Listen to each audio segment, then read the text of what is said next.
أعوذ بالله من الشيطان الرجيم. بسم الله الرحمن الرحيم. والفجر وليال عشر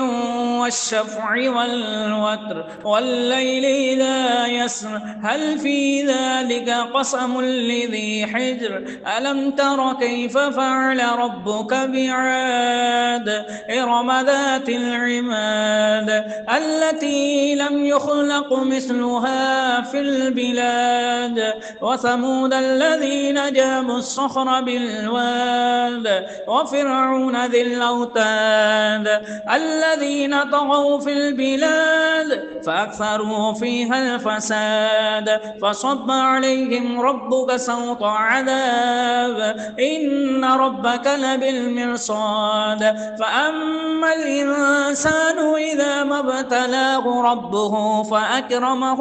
ونعمه فيقول ربي أكرمن وأما إذا ما ابتلاه فقدر عليه رزقه فيقول ربي أهانن كلا بل لا تكرمون اليتيم ولا تحاضون على طعام المسكين وتأكلون التراث أكلا لما وتحبون المال حبا جما كلا إذا دكت الأرض دكا دكا وجاء ربك والملك صفا صفا وجيء يومئذ بجهنم يومئذ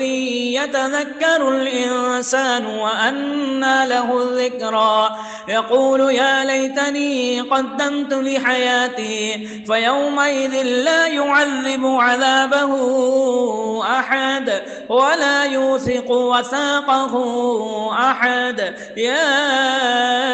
أيتها النفس المطمئنة ارجعي إلى ربك راضية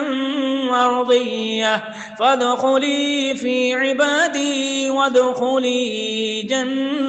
جنتي. صدق الله العظيم.